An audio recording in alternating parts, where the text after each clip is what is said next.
Hello friends. सो आज हम लोग स्टार्ट करने वाले हैं उत्तर प्रदेश बजट 2025-26 के साथ इस बुक को, जो कि इसका सबसे पहला टॉपिक है जिसे कवर स्टोरी के रूप में कवर किया गया है। तो स्टार्ट करते हैं, लाइन बाय लाइन इसको करते हुए देखेंगे और जितनी इंपॉर्टेंट चीज़ें होंगी उसको मैं 2 बार बताऊंगा। तो उत्तर प्रदेश का जो बजट है वो चीफ मिनिस्टर योगी आदित्यनाथ की देख रेख में प्रेजेंट किया गया है। 9वां बजट अभी पेश किया गया है फाइनेंशियल ईयर 2025-26 के लिए। 20 फरवरी को ये पेश हुआ। तो एक पॉइंट ये याद रखेंगे कि 9वां बजट है लगातार और 20 फरवरी को पेश हुआ है।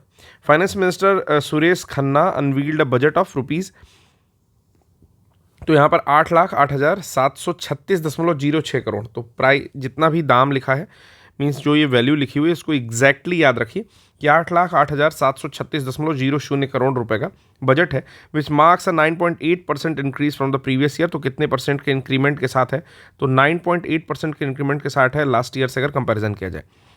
योगी आदित्यनाथ के प्रीवियस बजट को देखा जाए तो ये फोकस करता है, अभी का जो बजट है वो भी फोकस करता है इंफ्रास्ट्रक्चर पर, यानी कि जो भी अवसंरचना है उस पर, एजुकेशन यानी कि शिक्षा, हेल्थ पर, सोशल सिक्योरिटी पर और इकोनॉमिक ग्रोथ पर।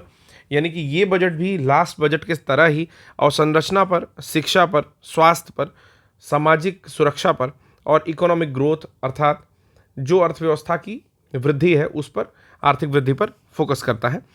कुछ एलोकेशंस किए गए हैं अलग अलग सेक्टर्स में। बजट का एस्टिमेशन देखते हैं तो साइज ऑफ बजट मैंने आपको बता दिया है, 8,08,736.06 करोड़ रुपए टोटल इसका साइज है।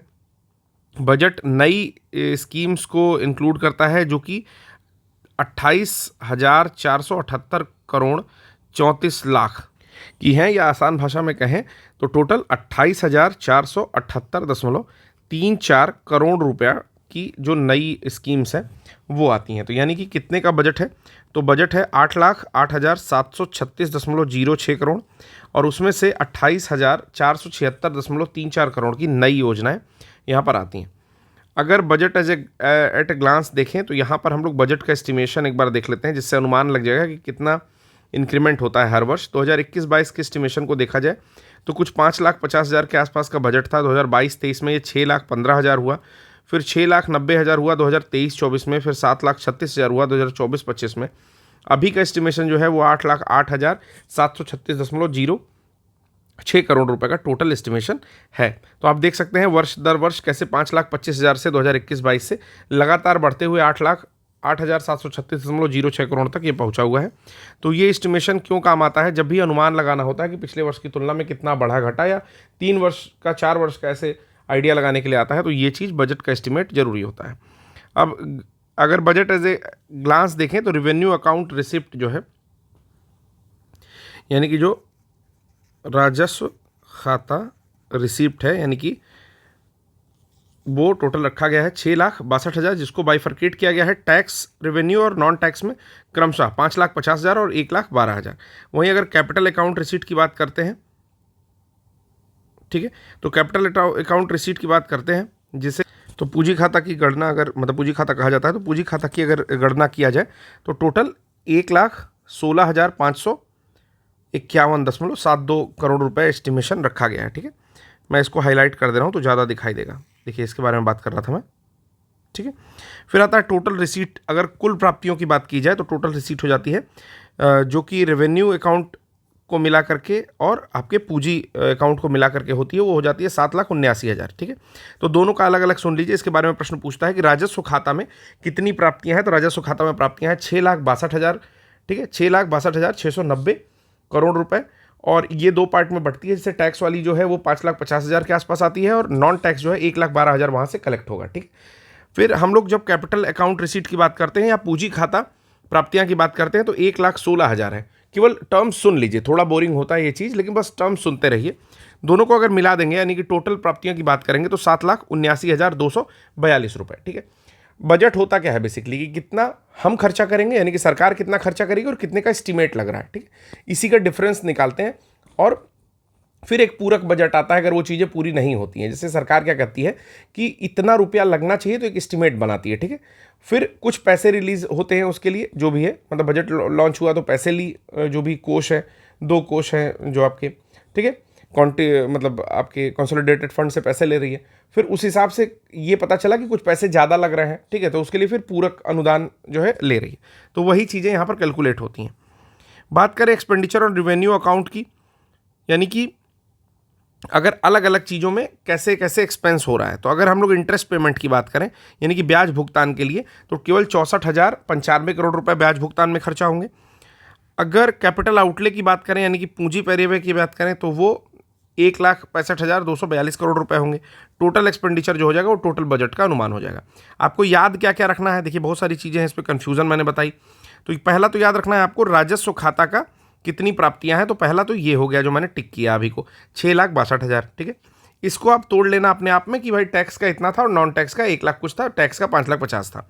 दूसरा याद रखना है आपको पूंजी खाते का कितनी प्राप्तियां हैं, पूंजी खाते की तो 1,16,000 की प्राप्तियां हैं।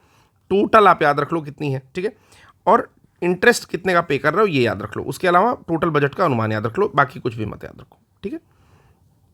तो इतनी जो मेन चीज़ें हैं ये आपको याद रखनी जरूरी है, जो 4 चीज़ें मैंने घेर के रखी हैं, ठीक है। बाकी यहाँ पे आपने ये देख ही लिया। अगला पेज देखते हैं, ठीक है।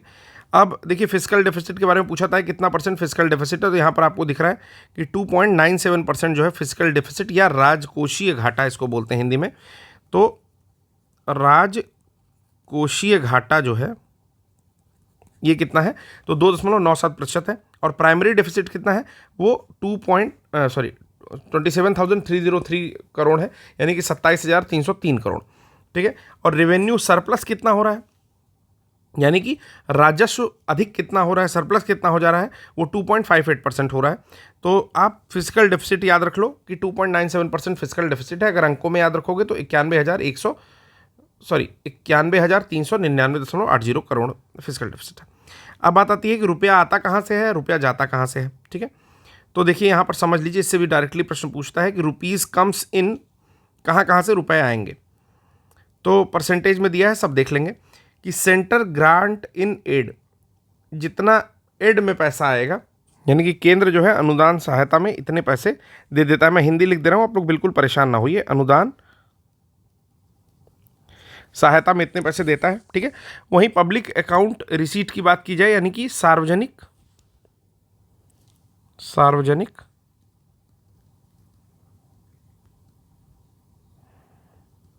खाते की प्राप्तियों की बात की जाए, तो 1.2% आता है। राज्य का अपना राजस्व कर आता है 37.4%, यानी कि राज्य का अपना कर राजस्व है इतना। सेंट्रल टैक्स ट्रांसफर की बात की जाए, अर्थात केंद्रीय कर अंतरण की बात की जाए, तो 32.4 है। पब्लिक डेट रिसीट की बात की जाए, सार्वजनिक ऋण प्राप्तियों की बात की जाए, तो 14.4 है। Recovery of loan and advance की बात की जाए, तो ऋण एवं अग्रिम वसूली टोटल 0.4% है। और नॉन टैक्स रेवेन्यू की बात की जाए तो 3.1, यानी कि गैर कर राजस्व 3.1 है, ठीक है।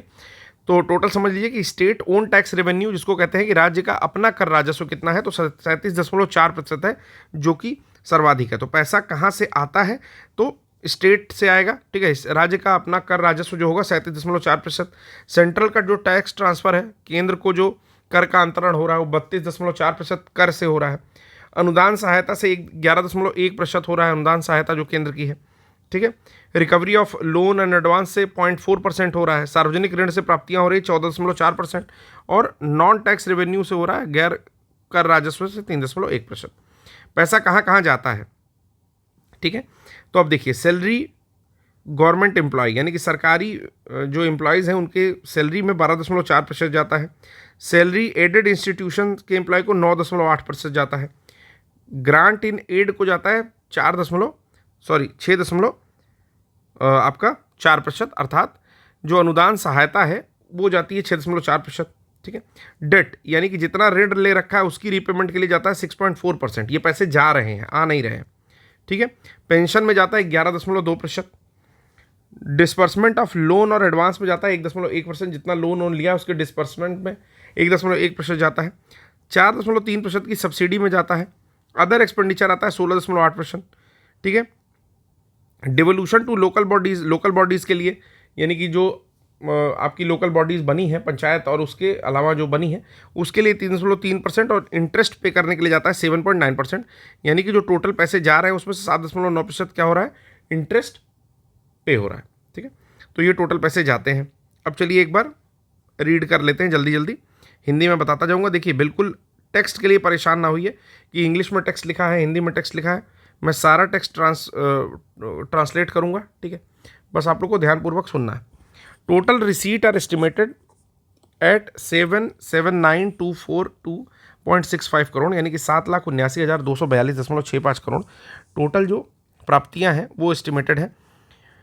अगर इसमें रेवेन्यू रिसीट को देखते हैं तो वो 6,62,000 करोड़ है, और कैपिटल रिसीट को देखते हैं तो 1,16,000 करोड़ है। अगर टैक्स रेवेन्यू की बात करें टोटल रेवेन्यू रिसीट में तो 5,50,000 करोड़ है, और नॉन टैक्स जो था वो आपको पता ही है कि 1,16,000 करोड़ के आसपास था। ये इंक्लूड करता है own tax revenue of 2,95,000 crore और state share in central taxes 2,55,172 crore. ठीक है, तो इसमें भी जब अलग अलग करेंगे, टैक्स रेवेन्यू को भी जब अलग अलग करेंगे तो आपका जो सेंट्रल का आएगा वो आ जाएगा आपका 2,95,000 और स्टेट के टैक्स का आ जाएगा 2,55,000। दोनों को जोड़ेंगे तो आ जाएगा 5,50,172। एक्सपेंडिचर की बात अगर करें, हम लोग खर्च की बात करें तो टोटल एक्सपेंडिचर जो बजट होता है वो टोटल एक्सपेंडिचर एस्टिमेट होता है, तो 8,0736.06 करोड़ रुपए टोटल एक्सपेंडिचर है। कुल खर्च जो है, कुल खर्च का मद यहाँ निकाला गया है। टोटल एक्सपेंडिचर में से 5,83,000 जो है वो स्पेंड होगा रेवेन्यू अकाउंट पर, यानी कि राजस्व खाते पर, राजस्व खाते से व्यय होगा ये। ठीक है, और बाकी जो बच रहा है 2,25,000 रुपये वो आपके कैपिटल अकाउंट अर्थात, तो शेष जो है पूंजीगत खाते पर व्यय किया गया है। ठीक है, तो ये याद रखिएगा टोटल एस्टिमेट कितना है, जितना हमारा बजट है उतना ही खर्च का अनुमान लगाया गया है। इस खर्च के अनुमान में टोटल एक्सपेंडिचर, ठीक है, 5,83,000 है जो कि स्पेंड होगा आपका रेवेन्यू पर, राजस्व खाते पर, और जो बचता है 2,25,000 वो आपका पूंजीगत खाते पर व्यय होगा। कंसोलिडेटेड फंड की बात करते हैं, यानी कि समेकित निधि की बात करते हैं।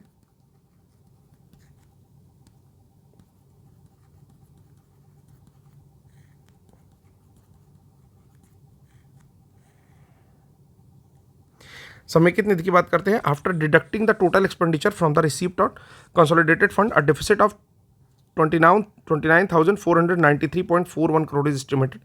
कि टोटल एक्सपेंडिचर में से जब रिसीट को हटा देते हैं, ठीक है, कंसोलिडेटेड फंड के, तो जितना डेफिसिट बचता है वो आपका 29,493 करोड़ बच जाता है।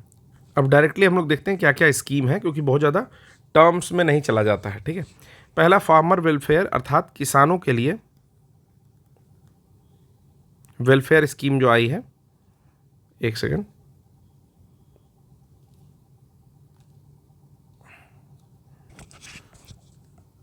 कल्याणकारी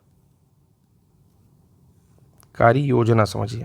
ठीक है, क्या क्या है किसानों के लिए, तो डायरेक्ट बेनिफिट ट्रांसफर अर्थात डीबीटी के माध्यम से लगभग 80,000 करोड़ रुपए ट्रांसफर हुए हैं 3 करोड़ फार्मर्स को, जो कि किसान सम्मान निधि योजना के अंतर्गत ट्रांसफर हो रहे हैं। तो योजना कौन सी है, किसान सम्मान निधि योजना। इसके अंतर्गत कितने रुपए ट्रांसफर हुए हैं, तो 80,000 करोड़ रुपए, लगभग 79,500 करोड़ रुपए ट्रांसफर हुए हैं। टोटल कितने फार्मर्स को, तो 3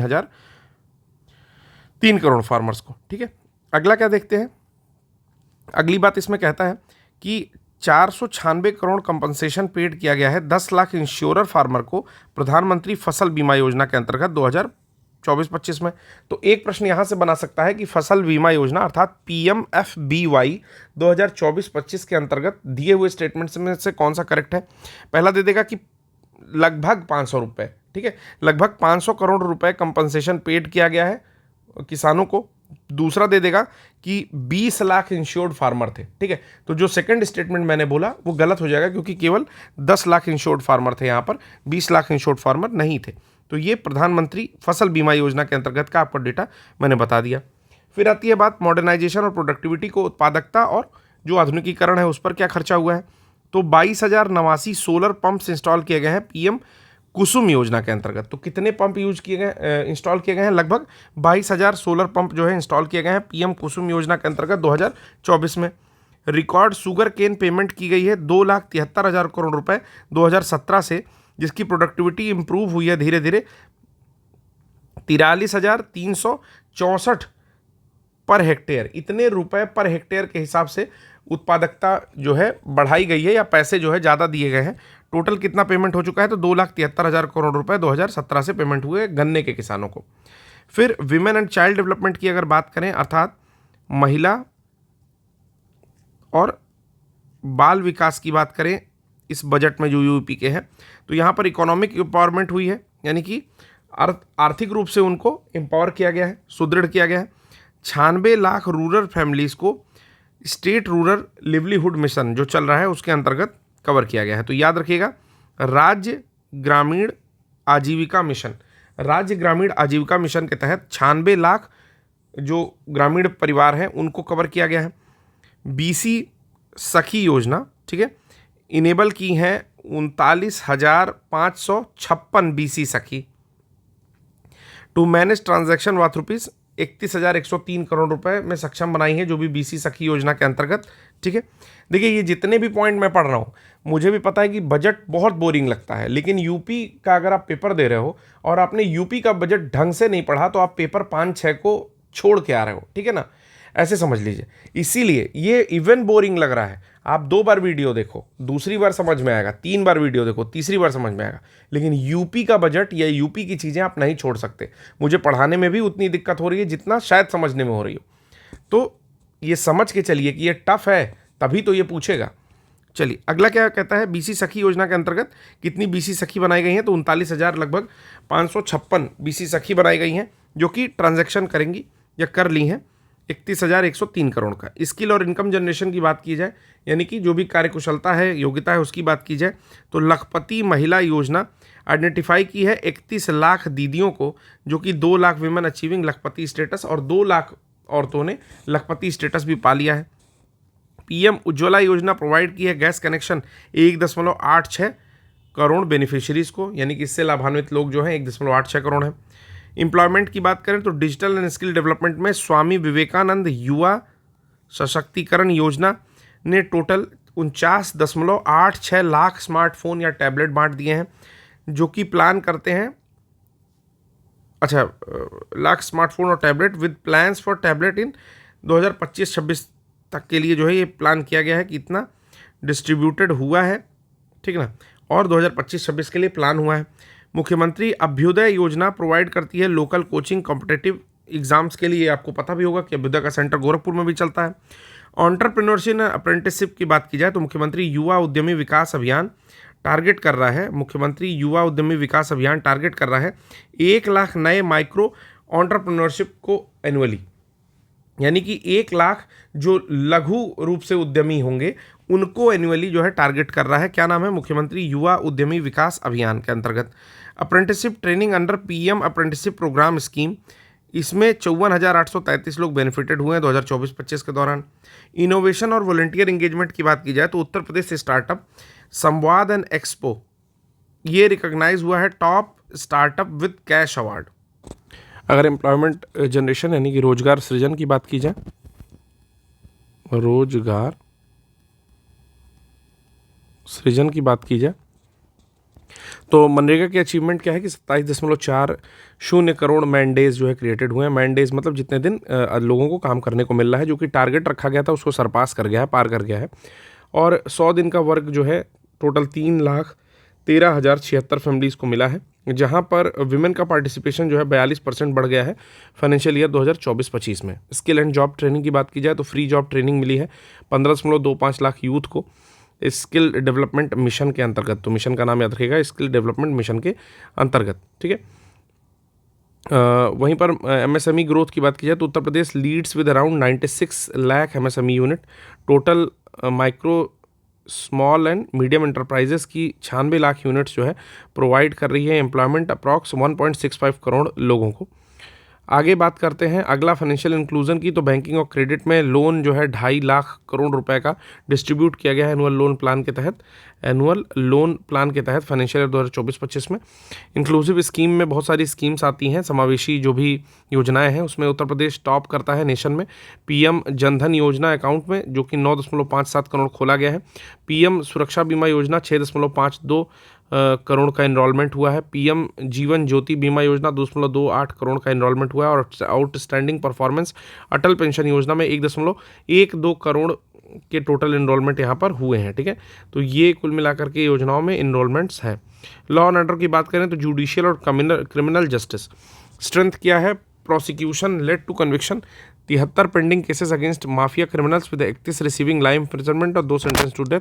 मतलब यहाँ पर टोटल 73 पेंडिंग केसेस थे माफिया क्रिमिनल्स के विरुद्ध, जिसमें कि 31 को लाइफ इम्प्रिजनमेंट मिली है और 2 जो है डेथ का उनको वो हुआ है, आदेश हुआ है। क्राइम रेजोल्यूशन की बात करें तो सिग्निफिकेंट प्रोग्रेस देखने को मिली है, बहुत अच्छी प्रोग्रेस देखने को मिली है। जो भी विमेन अथवा माइनर के विरुद्ध अर्थात महिला अथवा जो 18 साल से कम उम्र के लोग हैं 27,425, पॉक्सो के अंतर्गत 11,254 और डॉवरी डेथ जो है 3,775 देखने को मिली है। साइबर क्राइम के मेजर जो है ब्लॉक कर दिए गए हैं 13.8 लाख मोबाइल नंबर को और रिकवरी हुई है 320.89 करोड़ रुपयों की। पुलिसिंग और फॉरेंसिक की बात की जाए तो पुलिस एक्शन रिजल्ट हुआ है 221 क्रिमिनल को ढेर कर दिया गया है इनकाउंटर में। दिसंबर 2024 तक ये शुरुआत हुई थी मार्च 2017 से। अगर मेडिकल इंफ्रास्ट्रक्चर और एजुकेशन इंफ्रास्ट्रक्चर की बात करें तो मेडिकल एजुकेशन इंफ्रास्ट्रक्चर जो है 80 मेडिकल कॉलेज खोले गए हैं, जिसमें कि 44 गवर्नमेंट रन है, 2 एम्स हैं और अदर प्रीमियर इंस्टीट्यूट है। 2024-25 में देखा गया है कि इस्टेब्लिशमेंट ऑफ 13 नए ऑटोनोमस मेडिकल कॉलेज यानी कि स्ववित्त पोषित जो मेडिकल कॉलेज हैं 13 नए उनको खोला गया है और इंक्रीज़ हुआ है एमबीबीएस, पीजी और सुपर स्पेशलिटी की जो सीट्स होती हैं उनको भी बढ़ाया गया है।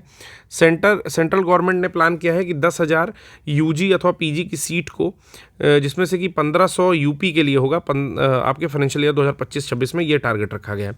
ठीक है, इसी प्रकार अगर हम लोग बात करें फिर अगर हेल्थ और फैमिली वेलफेयर सर्विसेज में देखेंगे तो आयुष्मान भारत कार्ड टोटल 5.13 करोड़ लोगों को जो है मिला है और यूपी इस प्रकार जो है टॉप स्टेट बन गया है जो कि आयुष्मान भारत कार्ड बनवाया है। टोटल 22,681 आयुष्मान आरोग्य मंदिर खोले गए हैं अभी तक। अलॉन्ग साइड फ्री डायलिसिस और सिटी स्कैन भी हो रहा है पीपीपी मॉडल के ऊपर। ठीक है, पीपीपी मॉडल होता है पब्लिक प्राइवेट पार्टनरशिप। इंफ्रास्ट्रक्चर और इंडस्ट्रियल डेवलपमेंट की बात करें मतलब अवसंरचना और जो आपका इंडस्ट्रीज़ होती हैं उनके विकास की बात की जाए तो ग्लोबल इन्वेस्टर समिट में सिक्योर हुए हैं एमओयू जो कि इन्वेस्टमेंट करते हैं लगभग 36 लाख करोड़ के ऊपर और जिसमें से 6.5 लाख करोड़ रुपए कमर्शियल प्रोडक्शन का शुरू भी हो चुका है। मतलब 36 लाख करोड़ रुपए के लिए मेमोरेंडम ऑफ अंडरस्टैंडिंग हो चुका है, एमओयू हो चुका है और जिसमें से 6.5 लाख रुपए कमर्शियल प्रोडक्शन के लिए काम भी शुरू हो गया है। ट्रांसपोर्ट और कनेक्टिविटी की बात की जाए तो प्रपोजल हुआ है 4 नए एक्सप्रेसवे के लिए, जिसमें से एंट्री कंट्रोल ग्रीनफील्ड एक्सप्रेसवे और एक्सटेंशंस कनेक्टिंग की सिटीज़, एलोकेशन जिसका है 50 करोड़ से लेकर के 900 करोड़ रुपए तक का। स्पेशल प्रोजेक्ट की बात करें तो डिफेंस इंडस्ट्रियल कॉरिडोर प्रोजेक्ट है और आर्टिफिशियल इंटेलिजेंस सिटी 5 करोड़ रुपए के साथ, cyber security research park 3 crore रुपए के साथ। ये सब कुछ underscores the focus on the advance industry and technology जो कि एडवांस इंडस्ट्री और टेक्नोलॉजी के ऊपर फोकस करता है। Micro small and medium enterprises की बात करें तो यहाँ पर मुख्यमंत्री युवा उद्यमी विकास अभियान कनेक्ट करता है जो भी यूथ हैं, ट्रेंड यूथ, उनको सेल्फ एम्प्लॉयमेंट देने के लिए यानी कि स्वतः आत्मनिर्भर बनाने के लिए।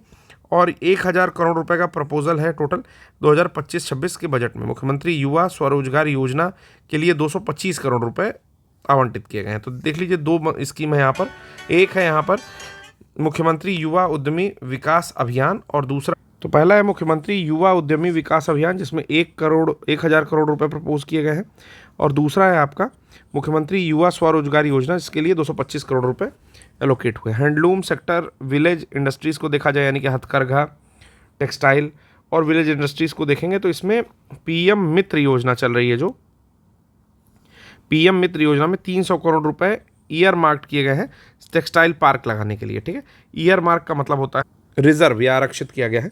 फिर कहता है कि 150 करोड़ रुपए प्रोवाइड किए गए हैं implementation of Uttar Pradesh textile और गारमेंटिंग पॉलिसी 2022 के अंतर्गत, ठीक है। 400 करोड़ रुपए प्रपोज किए गए हैं Atal Bihari Vajpayee powerloom electric flat rate scheme. तो ये जितनी भी पॉइंट मैं बता रहा हूँ नोट डाउन कर लीजिएगा कि 400 करोड़ रुपए किसके लिए प्रपोज किए गए हैं, Atal Bihari Vajpayee powerloom electric flat rate scheme. Khadi और विलेज ग्रामोद्योग की बात करें तो उसके लिए भी कुछ काम किया गया है, जैसे मुख्यमंत्री ग्रामोद्योग रोजगार योजना ऑफर करता है interest subsidies with bank loans of 800 beneficiaries creating employment of 16,000 लोगों के लिए 800 बेनिफिशियरीज के लिए जो है सब्सिडी देता है बैंक लोन की, ठीक है, जिससे 16,000 लोग जो है को एम्प्लॉयमेंट मिलेगी। एडिशनल 32 करोड़ रुपए एलोकेट किया गया है Pandit Deendayal Upadhyaya Khadi marketing development assistance scheme के लिए और 11.50 करोड़ रुपए प्रपोज किया गया है operation of the Uttar Pradesh मती कला बोर्ड के लिए, ठीक है ना, माटी कला बोर्ड के लिए। इसी प्रकार अन्य भी पैसे दिए गए हैं, 23,000 करोड़ रुपए इन्वेस्टमेंट हुई है आपकी इलेक्ट्रॉनिक्स मैन्युफैक्चरिंग पॉलिसी 2017 के अंतर्गत, जिसमें एक्स्ट्रा 7,004 करोड़ रुपए जो है आपका इंफॉर्मेशन टेक्नोलॉजी पॉलिसी के अंतर्गत दिया जाएगा।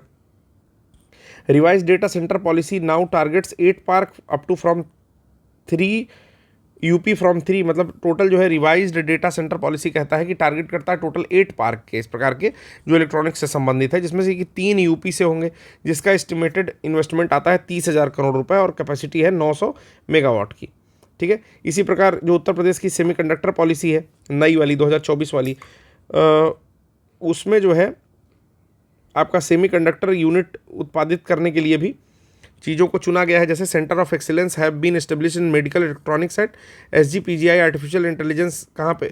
तो मेडिकल इलेक्ट्रॉनिक्स एट SGPGI में, artificial intelligence at IIT Kanpur Noida campus में, ठीक है, और ड्रोन सेंटर IIT कानपुर के कैंपस में। तो 3 चीज़ है, IIT कानपुर के नोएडा कैंपस में आर्टिफिशियल इंटेलिजेंस के लिए सेंटर ऑफ एक्सीलेंस बनाया जाएगा, वहीं मेडिकल इलेक्ट्रॉनिक्स के लिए SGPGI में और ड्रोन सेंटर के लिए IIT कानपुर के अपने वर्तमान कानपुर वाले कैंपस में। Road connectivity, bridge, local urban industrial link, rural road enhancement, safety, irrigation, water proposal और वाटर सप्लाई और फ्लड प्रोजेक्ट सबके लिए अलग अलग पैसे जो है एलोकेट किए गए हैं। जैसे आपको दिख रहा है कि 1551 करोड़ रुपया 1551 फ्लड प्रोजेक्ट जो है 32.87 लाख हेक्टेयर में फैलाए जाएंगे। वाटर सप्लाई के लिए 1300 करोड़ रुपया प्रोवाइड किया जा रहा है कि फ्री वाटर फ्रॉम कैनाल से दिया जाए, ठीक है। उसके बाद फिर यहाँ पर बात करता है इरिगेशन के लिए, तो कंप्लीशन ऑफ मेजर प्रोजेक्ट जैसे मध्य गंगा कैनाल स्टेज 2, कन्हार irrigation project, Rohin river barrage, इसको जो है एक्सपेंड किया जा रहा है 4.74 लाख हेक्टेयर के लिए, जिससे 6.77 लाख फार्मर जो है बेनिफिटेड होंगे, लाभान्वित होंगे। Rural road enhancement and safety, यानी कि गाँव में जो रोड है उनके इन्हांसमेंट और उसकी सुरक्षा के लिए नई स्कीम आ रही है, मुख्यमंत्री ग्राम योजना, जिसके लिए 200 करोड़ रुपए दिए जा रहे हैं। जो भी मिसिंग लिंक है, जैसे जो रोडों को जोड़ने के लिए या ना जुड़ पाने वाली जगहें हैं, तो उनको जोड़ने के लिए 200 करोड़ रुपए हैं, ठीक है। और 250 करोड़ रुपए दिया जा रहा है इम्प्रूव करने के लिए रोड सेफ्टी को। 250 करोड़ रुपए नॉर्थ साउथ कॉरिडोर डेवलपमेंट के लिए दिया जा रहा है। देखिए, एक बार फिर से मैं आप लोगों से कह रहा हूँ कि चीज़ें हो सकता है थोड़ी सी कठिन हो, क्योंकि बजट में ये होता है कि आप उसको जब तक 2-3 बार नहीं पढ़ोगे तब तक नहीं समझ में आएगा। लेकिन अगर आप सच में सीरियस हो यूपी आरओ के एग्ज़ाम के लिए, या फिर आप भविष्य में यूपी PCS देना चाहते हो, तो बजट पढ़े बिना पेपर 5-6 नहीं हो सकता। इसलिए नहीं हो सकता कि मैंने इतनी सारी स्कीम्स आपको बताई हैं। ये स्कीम्स ज़रूर आपको मदद करेगी आपके यूपी PCS के 5-6 जो मेंस का पेपर है उसमें, ठीक है। देख लेते हैं ब्रिजेस और लोकल इंफ्रास्ट्रक्चर के लिए क्या क्या दिया गया है। तो 1450 करोड़ रुपए का यहाँ पर ब्रिजेस और रेलवे कवर अंडर ब्रिजेस के लिए दिया गया है। 1450 करोड़ रुपए यूपी में अलॉट किए गए हैं। 2700 करोड़ रुपए प्रपोज किए गए हैं रूरल रोड और स्मॉल ब्रिज मेंटेनेंस के लिए, जिसमें से 1600 करोड़ रुपए constructing rural bridges and agriculture marketing में खर्च किए जाएंगे। फिर मतलब नहीं, उसके अतिरिक्त भी 1600 करोड़ रुपए रखे गए हैं रूरल ब्रिजेस के लिए, यानी कि गाँव में जो ब्रिजेस पड़ते हैं छोटे छोटे, और एग्रीकल्चर मार्केट के लिए। अर्बन लिंकेज के बारे में मैंने बता दिया था, फिर भी बता देता हूँ कि 1200 करोड़ रुपए प्रपोज किए गए हैं बाईपासेस के लिए, रिंग रोड्स के लिए, फ्लाईओवर्स के लिए, ईज सिटी मूवमेंट के लिए, और 800 अतिरिक्त करोड़ रुपए इंडस्ट्रियल लॉजिस्टिक पार्क के लिए रखे गए हैं, ठीक है। हाईवे और रूरल कनेक्टिविटी की बात की जाए तो 200 करोड़ एलोकेट किया गया है development of north south corridor के लिए, ठीक है। और 2900 करोड़ रुपए प्रपोज किया गया है widening and strengthening state highways, जो भी स्टेट का हाईवे है उसको वाइड करेंगे, चौड़ीकरण के लिए। 3000 करोड़ रुपए अतिरिक्त, इसके अतिरिक्त अलग से रखे गए हैं रोड मेंटेनेंस के लिए। 2800 करोड़ रुपए नए रोड कंस्ट्रक्शन के लिए स्टेट रोड फंड में से, ठीक है। तो ये हो गया हमारा टोटल जितने प्रोजेक्ट आए हैं, ठीक है। वहीं नमामि गंगे और रूरल वाटर सप्लाई के लिए जैसे जल जीवन मिशन और सीवेज प्रोजेक्ट के लिए क्या क्या रखा गया है, तो जो भी functional house hold tap connection है, यानी कि कार्यात्मक घरेलू नल कनेक्शन बोला जाता है, इस जो ये प्रोवाइड किया जाएगा 2.34 लाख करोड़ होम्स को प्रोवाइड किया जाएगा, जिसमें से कि रूरल फैमिलीज़ यानी कि गाँव में रहने वाली 2.67 फैमिलीज़ होंगी, ठीक है। यानी कि घर कितने होंगे, तो भाई 2.34 करोड़ रुपए होंगे, ठीक है। और टारगेट है 2.67 टोटल रूरल फैमिलीज़ का।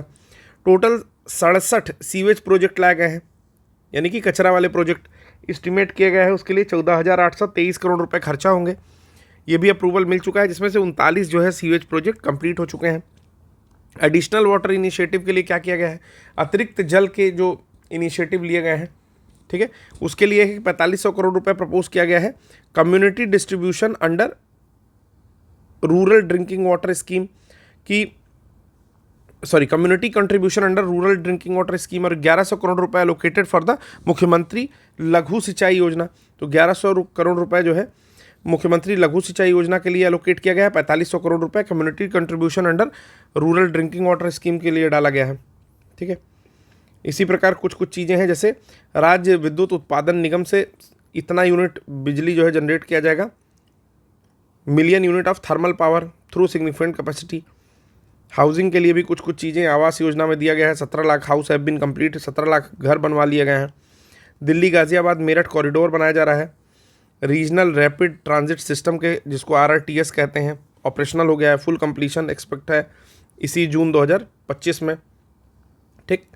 इस प्रकार अनेक काम जो है यहाँ पर किए गए हैं। तो मैं पूरा तो नहीं इसमें बता पाऊंगा क्योंकि बहुत ज़्यादा स्कीम्स हैं, बाकी चीज़ें आप लोग खुद पढ़ लीजिएगा। ये PDF आपको अगर डाउनलोड करना है तो आप आई दृष्टि के व्हाट्सएप ग्रुप को ज्वाइन कर लीजिए, वहाँ से ये सारा कुछ आपको डाउनलोडिंग मिल जाएगा। यहाँ पर एक है फॉरेस्ट के लिए क्या किया गया है, तो 138.98 करोड़ ट्री प्लांटेड किया गया है 2021-22 से 2024-25 तक। टोटल टारगेट है कि 35 करोड़ जो पौधे हैं उनको हम लोग प्लांट कर दें 2025 के मानसून में। 50 करोड़ रुपए प्रपोज किया गया है। UP forestry and horticulture university बनाया जा रहा है गोरखपुर में। तो याद रखिएगा, UP forestry and horticulture university कहाँ बनेगा, गोरखपुर में। Women child and social welfare की बात करें, अगर महिला बाल और सामाजिक वेलफेयर की बात करें, तो यहाँ पर पेंशन सपोर्ट निराश्रित महिला पेंशन योजना, टोटल 2980 करोड़ रुपए इसके लिए रखा गया है। 700 करोड़ रुपए मुख्यमंत्री कन्या सुमंगला योजना के लिए रखा गया है। मुख्यमंत्री श्रमजीवी महिला हॉस्टल अक्रॉस की सिटीज़ में 170 करोड़ रुपए का है। 250 करोड़ रुपए बाल सेवा योजना के लिए ऐसे बच्चों को एड दिया जाता है जो कि अपने पेरेंट्स को कोविड-19 में लॉस कर चुके हैं, खो चुके हैं। न्यूट्रिशन प्रोग्राम आया है जिसका नाम है पुष्टाहार स्कीम, ठीक है, आंगनवाड़ी के थ्रू चलता है। उसके लिए 4119 करोड़ रुपए रखे गए हैं। एडिशनल आंगनवाड़ी होनोरेरियम 971 करोड़ रुपए से बनाया जाएगा।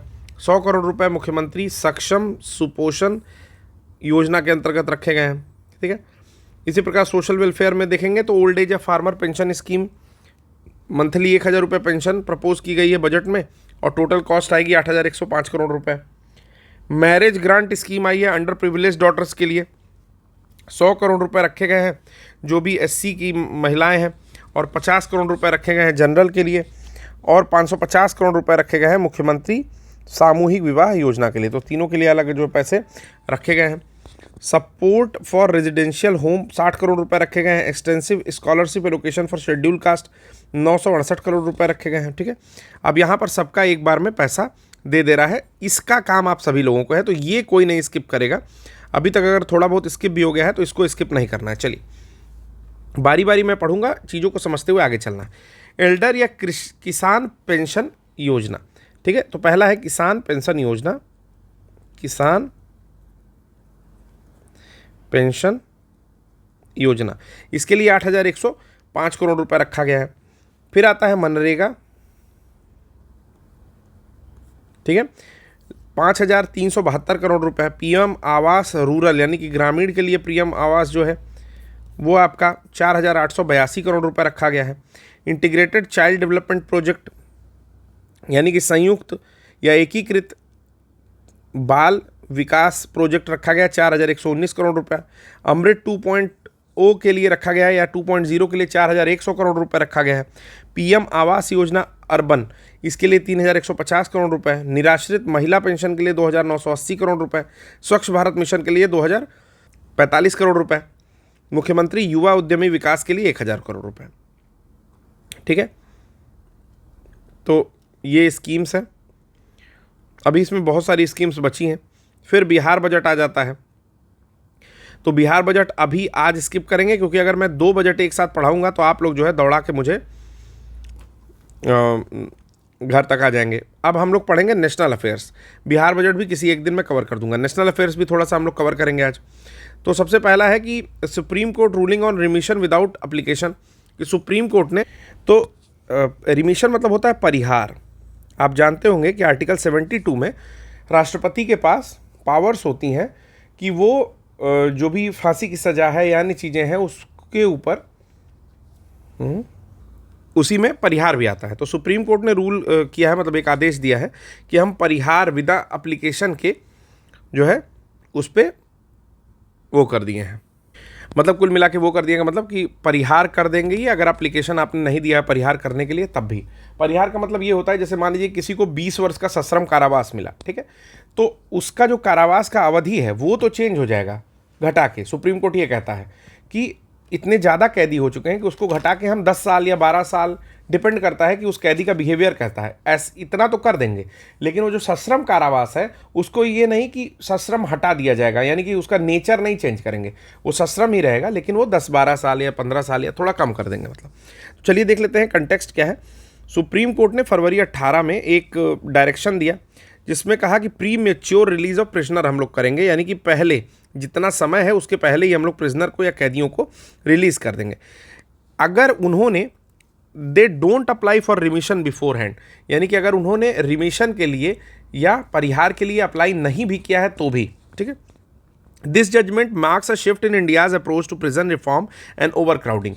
तो ये जो जजमेंट आया, ये जिस तरह से ओवर क्राउडिंग हो चुकी है, ठीक है, हमारी जो जेलें हैं वो बहुत ज़्यादा भर चुकी हैं, तो इसको लेकर के और जेल में सुधार को लेकर के एक बड़ा कदम माना जा रहा है।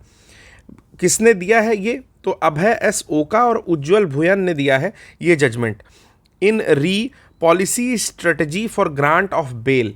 तो इसका नाम है कि policy strategy for grant of bail, मतलब बेल देने के लिए जो भी पॉलिसी स्ट्रेटजी होती है उसके हिसाब से इसका जजमेंट का नाम आया है। ठीक है, केस का ये सुओ मोटो केस है कि कोर्ट अपने आप ही इंस्टीट्यूट करता है 2021 में tackle issue related to overcrowding in prison.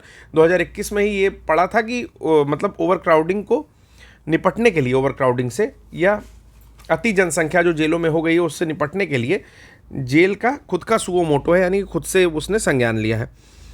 अब इसमें कहता है undertaking remission law in India, कुछ लीगल प्रोविज़न है इंडिया में, जैसे सेक्शन 473 ऑफ BNSS यानी कि भारतीय भारतीय नागरिक सुरक्षा संहिता और सेक्शन 432 CRPC में आता था। ठीक है, अभी 473 BNSS में आ रहा है। State can remit sentences at any time, इसमें कहता है कि स्टेट जो है, जो भी राज्य है, वो रिमिट कर सकता है, यानी कि आपका परिहार दे सकता है किसी भी समय। कंडीशन है कि स्टेट में impose condition on release victim, non compliance can lead to re arrest, मतलब कि स्टेट आपको छोड़ तो सकता है, ठीक है, लेकिन कुछ कंडीशन लगाएगा आपको जब विक्टिम को या किसी भी अपराधी को छोड़ेगा उस समय, कि अगर वो नॉन कंप्लायंस हुआ, अगर वो फिर से बदमाशी मतलब कुल मिला के कर रहा है, वो पुराने रास्ते पे फिर से लौटेगा, तो उसको फिर से पकड़ लिया जाएगा, यानी कि री अरेस्ट कर लिया जाएगा। आर्टिकल 72 और 161 क्या कहता है? प्रेसिडेंट और गवर्नर को ये शक्ति देता है रिमिशन की, यानी कि परिहार की शक्ति प्रेसिडेंट के पास है 72 में और आर्टिकल 161 में है गवर्नर के पास। तो दोनों आर्टिकल काफ़ी इंपॉर्टेंट हो जाते हैं, वैसे भी गवर्नर बहुत ज़्यादा चर्चा में है। सेक्शन 475 BNSS यानी कि भारतीय नागरिक सुरक्षा संहिता और सेक्शन 433A ऑफ CRPC कहता है कि life convicts must severe must serve at least 14 years if there offence is punishable by death, कि अगर आपको डेथ इम्प्रिजनमेंट मिला है तो कम से कम आप 14 साल की जेल काट चुके हों, ऐसा ये कह रहा है, तब जो है आपको इस तरह का कोई सुविधा मिल सकता है। सुप्रीम कोर्ट की रूलिंग आती है रिलेटेड टू रिमिशन, यानी कि परिहार से संबंधित कुछ सुप्रीम कोर्ट के आदेश हैं। पहला है in Lakshman Naskar versus Union of India, 2000 में लक्ष्मण नस्कर और यूनियन ऑफ इंडिया का केस आया, जिसमें सुप्रीम कोर्ट ने 5 फैक्टर्स को बताया कि इन 5 फैक्टर के बेसिस पे हम लोग परिहार दे सकते हैं। क्या क्या है? तो रिमिशन कैसे मिलेगा? सोसाइटल इम्पैक्ट पे मिलेगा, क्राइम सिवियरिटी पे, रिस्क ऑफ रेसिडिविज्म पे, प्रिजन कंडक्ट पे और potential for reintegration. Ensure करेगा एक balance approach to justice and public safety की, कि आपके पास कुछ चीज़ें हैं, जैसे सामाजिक प्रभाव कैसा है आपका, ठीक है, अपराध की गंभीरता कैसी है, पुनः परिवर्तन का जोखिम कैसा है, यानी कि रिस्क ऑफ रेसिडिविज्म कैसा है, जेल में आचरण कैसा रहा है, और पुनः एकीकरण की संभावना, न्याय और सार्वजनिक सुरक्षा के लिए एक संतुलित दृष्टिकोण सुनिश्चित करना, ये सारी चीज़ें कैसी हैं। दूसरा केस आता है in Ipuru Sudhakar versus State of Andhra Pradesh, 2006 में आया। सुप्रीम कोर्ट ने रूल किया, क्या रूल किया कि that judicial review of remission orders is permissible on ground such as a non compliance of mind, mala fide intent, reliance on extraneous contraction.